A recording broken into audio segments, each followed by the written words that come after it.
E aí, galera, beleza? Bom, vamos lá dar início à nossa primeira aula referente ao curso voltado para o plenário do Tribunal do Júri, ok? Então, o objetivo aqui é apresentar para vocês como que você pode atuar já no plenário do Tribunal do Júri quando chegar o seu momento de você fazer a sua sustentação oral, ok? Então, você já passou pela primeira fase. O réu já foi pronunciado, por isso que está no plenário do Tribunal de Júri. Já foram ouvidas testemunhas de acusação, defesa, já foi ouvido o réu, já foi ouvido a vítima, enfim, já foi ouvido todo mundo que tinha que ser ouvido. O Ministério Público fez a sustentação oral dele, né, de 1h30, e agora chega a sua hora de você fazer a sua sustentação oral. Vamos partir do exemplo de um caso concreto, né, que aí a gente vai criar aqui, eu coloquei aqui para vocês, depois eu vou liberar isso aí, um roteiro para esse caso concreto. Volto a afirmar, como já tinha falado lá na apresentação, que cada um vai ter a sua forma de trabalhar. O objetivo aqui é mostrar como você pode, né, já se preparar para o plenário, né? Então, essa preparação, em regra, ela acontece, né, obviamente, a partir do momento que você assume o caso. Então, o que vai acontecer agora, lá no plenário, é porque você já se preparou, já montou toda a sua defesa e agora você vai ter que apresentar isso lá para os jurados, né? E não tem outra forma se não for de forma organizada, tá? Então, vamos ao seguinte exemplo. Réu que está sendo acusado, né, de participar de homicídio, por ter sido, por exemplo, né, recaindo sobre ele a acusação de ser ele o dono do veículo, tá bom? Então, o cara era o dono do veículo, ele emprestou esse veículo para uma pessoa, e essa pessoa foi lá e praticou um crime de homicídio. Outras duas pessoas, por exemplo, estavam envolvidas nesse caso, o processo foi desmembrado, o sujeito que efetivamente, pelo menos segundo a acusação, tenha efetuado o disparo da arma de fogo, já foi processado, já teve o júri dele, o cara foi condenado e tal, e o seu cliente está sendo julgado agora, tá? O que tem de provas dentro do processo câmeras de filmagem da localidade do fato, onde aconteceu o crime, tá? Que não tem filmagem do seu cliente, não aparece o seu cliente em momento algum dentro do veículo, não aparece o seu cliente em momento algum fora do veículo, o seu cliente é o dono do veículo, e recai essa acusação sobre ele, porque outras testemunhas, supostas testemunhas, né, vou falando suposta porque essas testemunhas não presenciaram os fatos, e elas informaram na delegacia que o seu cliente estava conduzindo o veículo e que ele era o proprietário do veículo e que ele estava conduzindo o veículo no momento do crime. E que não aparece ele porque os vidros do carro estavam fechados. O único momento que o vidro do carro está aberto é o momento em que efetua-se o disparo de arma de fogo e que um réu lá é identificado. E esse réu também tinha saído do veículo, estava passando pela localidade, as câmeras pegaram ele. Mas o seu cliente, ele é o dono do veículo, ele não estava conduzindo veículos, mas segundo as testemunhas, volto a afirmar, essas testemunhas são testemunhas que não estavam no local do crime, não presenciaram os fatos, não tem prova testemunhal nesse crime, tá? mas que elas foram à delegacia e, posteriormente, em juízo na primeira fase, e falaram que o seu cliente estava conduzindo o veículo e ele era o proprietário do veículo, ok? Só que tem um detalhe: essas testemunhas que falam que o seu cliente estava conduzindo o veículo na hora do crime, eles informam que outra testemunha, outra pessoa que não estava também presente, mas que falou para eles que o seu cliente estava conduzindo o veículo. Outro detalhe, essas testemunhas que estão sendo informadas, né, estão afirmando que recebeu essa informação de uma outra pessoa, não relata e não diz quem é que está dando essa informação, sob a alegação de ter medo de represália. Essa é a história do fato, do principal, né, que a gente está tratando. E mais ainda, tá? Esse é o contexto probatório. Então, você tem lá prova de filmagem da localidade do crime, que parece o carro do seu cliente. Os vidros estão fechados, um está aberto, onde é identificado um dos réus. O seu cliente, em momento algum, é identificado.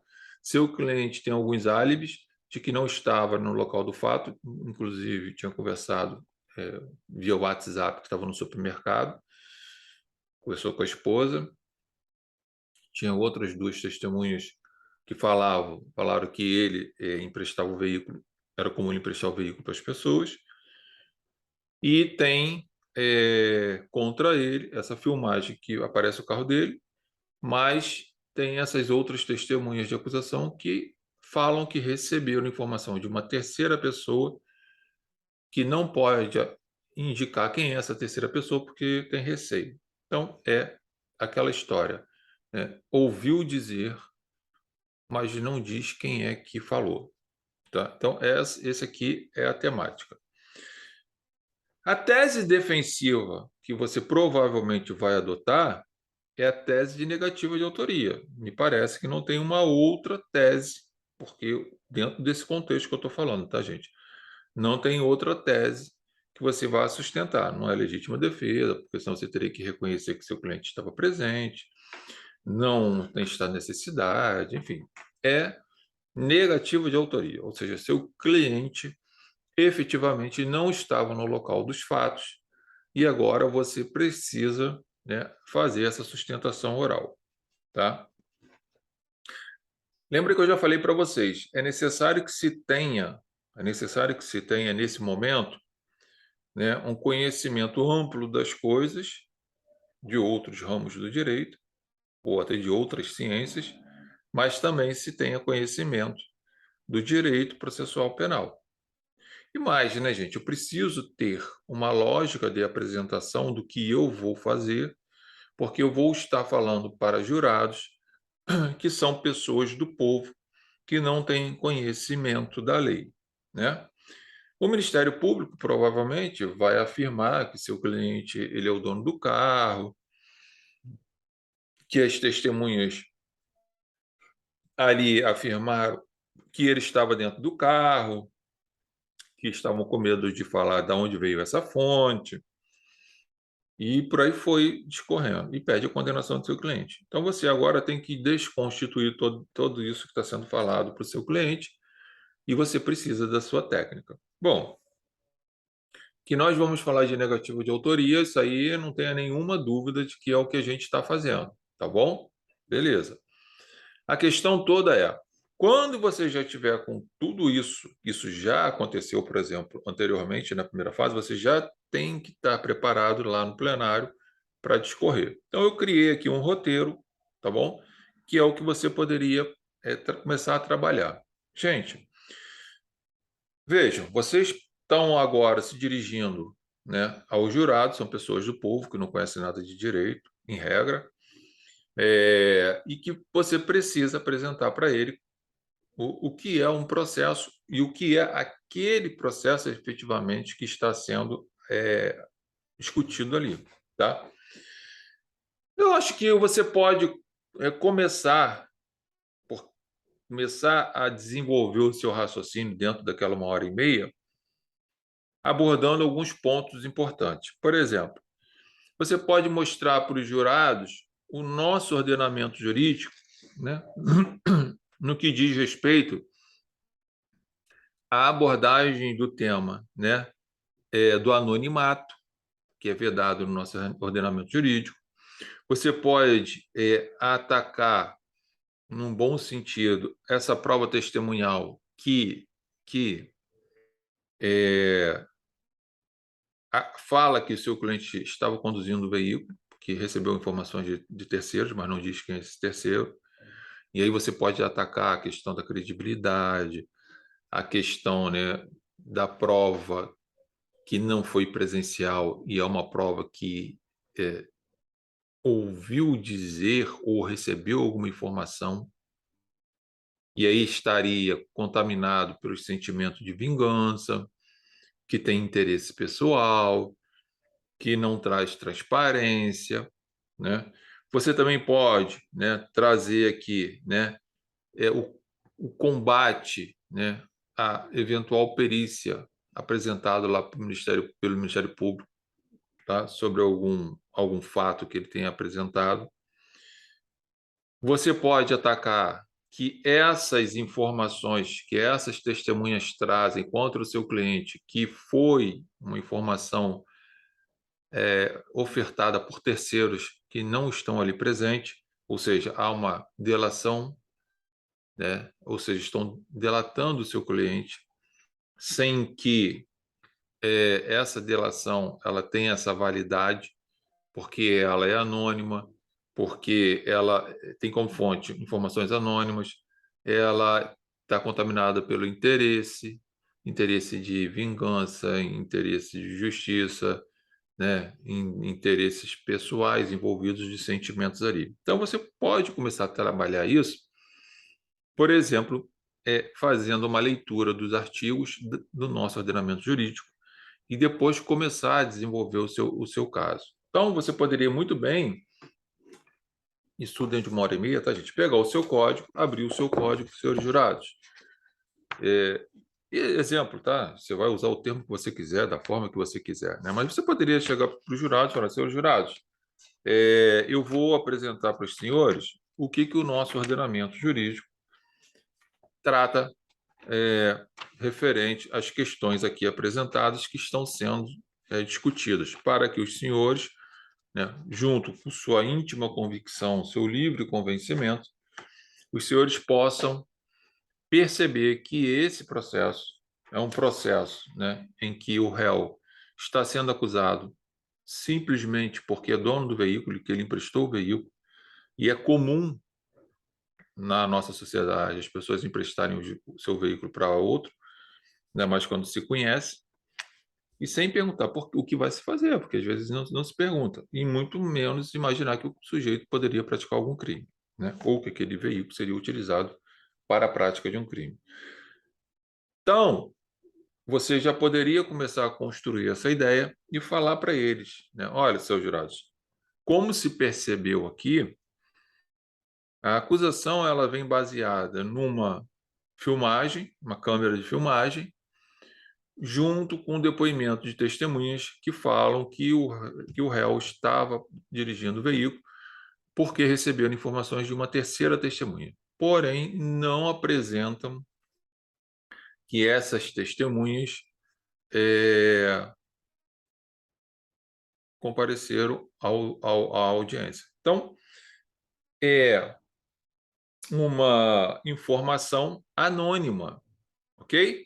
Então, você poderia construir o seu raciocínio em cima disso. Aí você poderia vir para a lei, né, e falar aqui, ó, olha o que diz o artigo 5º da Constituição.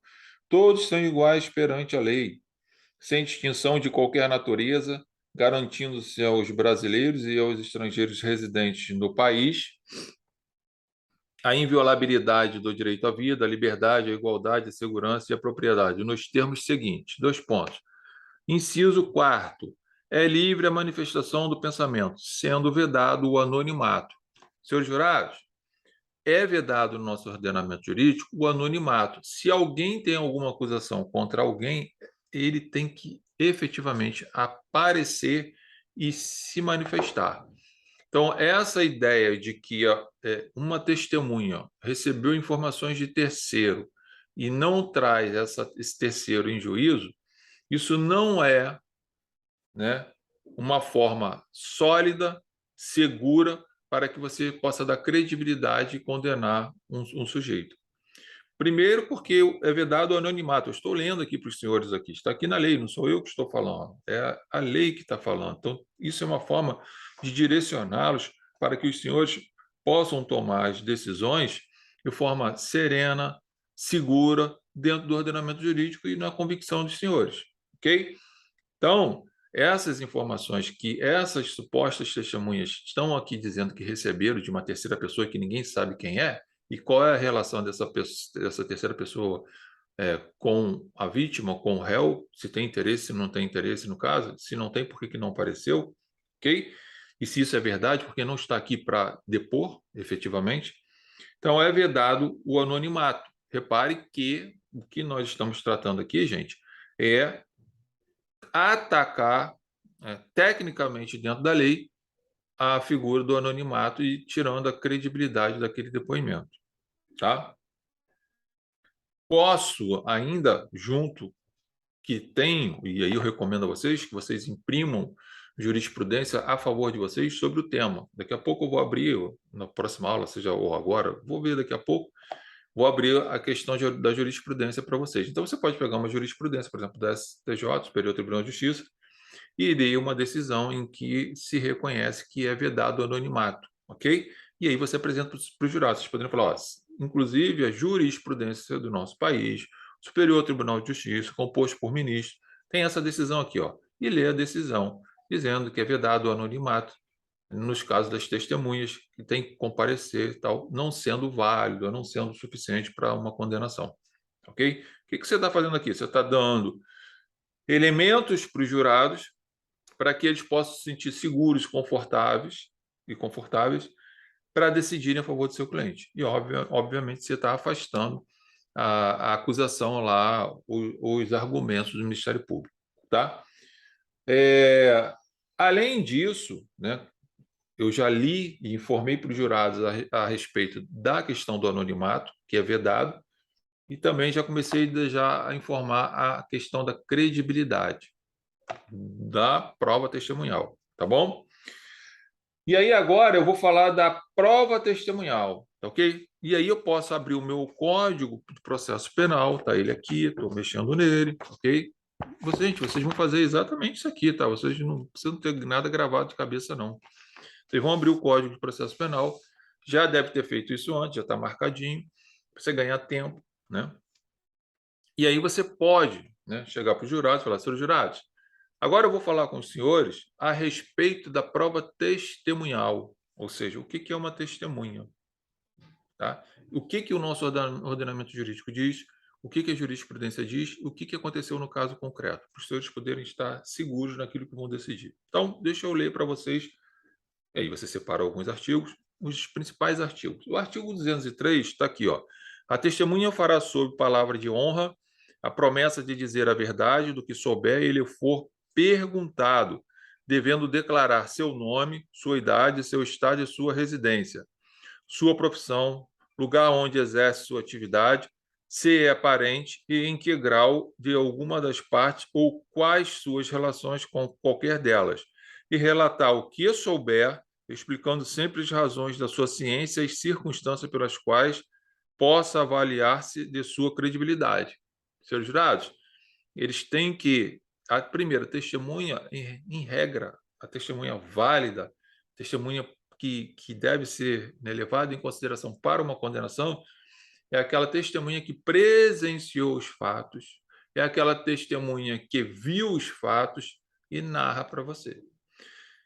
As testemunhas, como diz a lei que fala aqui, ó, explicando sempre razões de sua ciência, então tem que dizer qual foi a razão da ciência que ele tem, que foi o réu que praticou o crime. Uma terceira pessoa que ninguém sabe quem é, porque eles estão aqui falando que é, só porque é dono do veículo. Então não tem essa credibilidade. ou as circunstâncias pelas quais possa avaliá-las de sua credibilidade. E qual é a credibilidade apresentada por essas testemunhas aqui dentro do plenário do Tribunal do Júri? Nenhuma, porque são todas amigas da vítima. Essas testemunhas que estiveram aqui, ficou provado, porque foi perguntado se eles eram amigos da vítima, eles falaram que eram. Então, tem total interesse nessa questão. Então, a credibilidade dessas testemunhas estão contaminadas pelo sentimento da raiva, pelo sentimento de se fazer justiça com as próprias mãos, com sentimento de vingança, e por aí vai. Entendeu, gente? Então, veja que eu já comecei a abordar a questão da testemunha e já estou atacando a questão da credibilidade. Daqui a pouco eu vou mostrar os livros aqui para a gente tratar disso, tá? Vamos ao artigo 204, senhores jurados, ainda para manter os senhores mais ainda confortáveis e seguros, tá? Do que vão decidir. Isso não sou eu que estou falando, é a lei que está falando. E os senhores, por mais que tenham livre convencimento em íntima convicção, devem ter conhecimento vasto do que a lei, né, determina para que vocês tenham como parâmetro a decisão de vocês. O depoimento será prestado oralmente, não sendo permitido a testemunha trazê-lo por escrito. Então, o depoimento tem que ser oral. Cadê aquelas testemunhas que falaram que, para essas testemunhas que estão aqui em juízo e acusaram o réu de estar conduzindo o veículo, para dizer se efetivamente ele estava lá? E se estava, em que condições estava, como é que ele viu, se os vidros do carro estavam fechados, o vidro do carro estava fechado. Certo? O artigo 212 fala assim, ó, as perguntas serão formuladas pelas partes diretamente à testemunha, não admitindo o juiz aquelas que puderem induzir a resposta, não tiverem relação com a causa ou importar repetição de outra. Aqui você pode muito bem, né, tratar de temas de que essas perguntas que foram realizadas por você, aquelas testemunhas que falaram que foi terceiro que deu informação para ela, de que elas estavam mentindo. Né? Você pode abordar esse tema aqui também. O 213 fala assim, o juiz não permitirá que a testemunha manifeste sua apreciação pessoal, salvo quando inseparável da narrativa. Então, a testemunha não pode chegar e falar assim, não, mas eu acho que era ele, porque eles já não se davam bem. Então, coloquei esses outros artigos aqui, só para dar uma demonstrada para vocês. Tá? Agora, o interessante disso aqui, eu estou falando de testemunha, e aí vocês podem chegar, pegar uma jurisprudência também do Superior Tribunal de Justiça, que eu vou deixar lá para vocês, falando sobre o comportamento da testemunha, que é, por exemplo, o julgado, né, que eu vou liberar para vocês ali, é que fala que ninguém pode ser condenado por testemunho de ouvir dizer, ou seja, a testemunha principal está falando que foi o réu porque uma terceira pessoa disse para ela. Então, ela ouviu dizer que foi uma terceira pessoa falou para ela. Então, ela ouviu dizer que foi o réu que praticou o crime, ou participou do crime. Então, você pode fazer essa leitura. Senhores jurados, vou trazer aqui, já apresentei a lei para os senhores, vou trazer para os senhores o que o Superior Tribunal de Justiça fala sobre esse caso concreto que nós estamos trabalhando hoje e que outros aconteceram e que o Superior Tribunal de Justiça falou o seguinte, não se pode condenar ninguém, né, com base em testemunho de ouvir dizer, ok? Então, você está dizendo para ele o seguinte, olha, no fundo de pano é esse aqui, tá? Olha, se os ministros, né, que são pessoas cultas, inteligentes, estudam, estão com aquilo ali o dia todo trabalhando, já decidiram, para dar credibilidade ao nosso processo, de que não se pode condenar ninguém com base em prova testemunhal de ouvir dizer, você já está dizendo para eles o seguinte, os senhores também não devem seguir esse caminho. Então, os senhores devem acatar o que o próprio Superior Tribunal de Justiça está dizendo. E mais, gente. Aí você pode chegar aqui e falar o seguinte, ó, reparem que o que está em jogo aqui, senhores jurados, é a credibilidade dessa testemunha, né? E eu vou trazer para os senhores, dentro da doutrina, que são pessoas que escrevem, né, o direito, por exemplo, sobre a questão da testemunha. E aí, gente, vocês podem levar os livros de vocês, tá? Por exemplo, tem aqui, ó, a lógica, né, das provas em matéria penal, tá? E aí eu tenho até separado já aqui, porque isso cai muito. Você pode aqui, ó, esse livro aqui é muito bom, muito bom. Eu vou te apresentar outros, mas esse livro também é muito bom. E que aborda a questão da testemunha, né? Sobre o conteúdo do depoimento, tá? Sobre a forma como é realizada e sobre o sujeito, ou seja, o conteúdo, se viu ou se não viu os fatos, né? A forma, né? Se é idôneo ou se não é, ou se é inidôneo, se estava presente ou se não estava, se é escrito, se recebeu essas informações de que jeito, nesse caso é de terceiro, e sobre o sujeito, ou seja, sobre a qualidade daquele sujeito. Esse sujeito que está prestando depoimento, ele é quem? Essa testemunha é quem? É amigo? É inimigo? É parente? É vizinho? Tem interesse na causa? Traz informações sólidas e que presenciou os fatos? Não, se não é isso, esse testemunho está contaminado. Então, vocês podem ler, pegar o livro de vocês. Ó, tem aqui várias coisas marcadas aqui, tá, gente? Só estou mostrando para vocês que vocês podem fazer essa leitura, né? Vocês podem chegar lá e falar assim, ó, senhores jurados, não sou eu que estou dizendo, ó, existe aqui um doutrinador chamado Nicola Framarino de Malatesta, ok? Ele fala aqui sobre testemunhas. Olha, para que a testemunha tenha direito a ser acreditada, é necessário, portanto, que ela não se engane, dois, que não queira se enganar.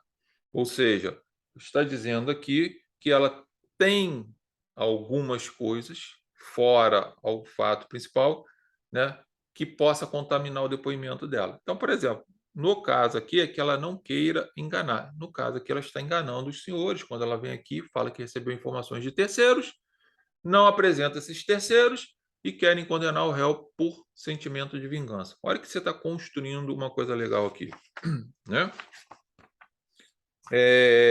Outra coisa, né? Que você pode ler aqui, tá? Ó. E também, agora falando sobre a forma, tá? E também quando o testemunho é prestado com afetação, será que está uma ou outra causa de descrédito? Pois a afetação do discurso supõe o estudo e o esforço do espírito, e estes fazem suspeitar tal mentira, né? A linguagem da verdade, ao contrário, é sempre natural, porque não revela esforço nem estudo. A arte mais fácil é a de dizer a verdade. Então você pode chegar, seus jurados, eu estou lendo para os senhores aquilo que as pessoas especialistas no assunto tratam, tá ok? E aí, gente, vocês podem discorrer sobre isso aqui. Apresenta para eles, fala, olha, isso aqui não sou eu que estou falando para os senhores que são pessoas especialistas sobre o assunto e testemunha, né? Um outro livro muito bom, ó, Psicologia do Testemunho, tá ok? Muito legal. Então aqui tem várias informações aqui que você pode pegar aqui, ó, você tem ó,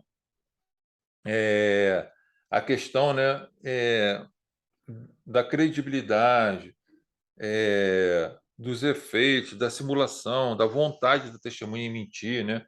Ó, os três tipos de emoções mais ligadas à mentira. Tem aqui, você pode pegar um texto e ler, seus jurados. Ó, apresento para os senhores aqui mais uma pessoa a respeito dessas testemunhas que vieram aqui falando que o réu estava conduzindo o veículo, se eles nem presenciaram os fatos, né? Isso aqui é muito legal também, esse livro aqui, ó, tá? Prova Penal e Suas Mentiras, né? Da Cristina de Geso, né? Muito bom esse livro dela, tá? Também é um livro que trata de assuntos referente à credibilidade da testemunha, tá? Fala sobre a verdade, né? Ela trata desse assunto aqui. Ela fala de falsas memórias que as testemunhas têm. Você pode apresentar isso para o jurado, dar uma explicação. Reflexão sobre lembranças de reconhecimento e a indução de estereótipos, ou seja, o que as pessoas estão sendo induzidas, né, para tratar. E tenho ainda esse livro de psicologia jurídica, também é um livro muito bom que eu uso muito, que quando eu preciso abordar algum tema desse aqui, eu faço leitura de parte dos textos, tá bom? Então, a psicologia do testemunho, tá? Fatores capazes de influenciar o modo de percepção de determinado acontecimento, e por aí vai, tá, gente? Informações de que a testemunha está utilizando para prejudicar o processo, no caso, o réu. Então, veja que você está dando para os jurados informações que não são especificamente do direito, mas de uma ciência à parte que o direito se socorre para avaliar a credibilidade daquelas testemunhas daquele caso concreto. E aí, tudo isso dentro daquela 1h30. Dá para fazer isso, Zé Carlos? Claro que dá, sem problema nenhum. Repare que eu estou abordando aqui a questão das testemunhas. Eu ainda vou ter que falar ainda aqui dos vídeos, e aí vou ter que abordar a questão da perícia, que eu vou ler daqui a pouco para vocês.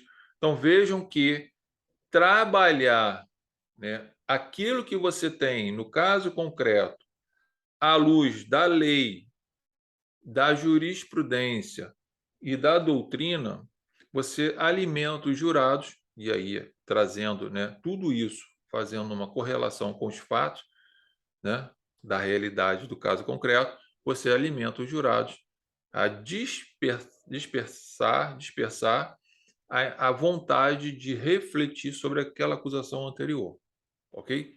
A despertar aquela ideia, né? Vou despertar aquela ideia de, pô, aquilo que o promotor de justiça falou, né? Isso não é uma verdade absoluta, pô, realmente, o que ele está falando aqui está na lei.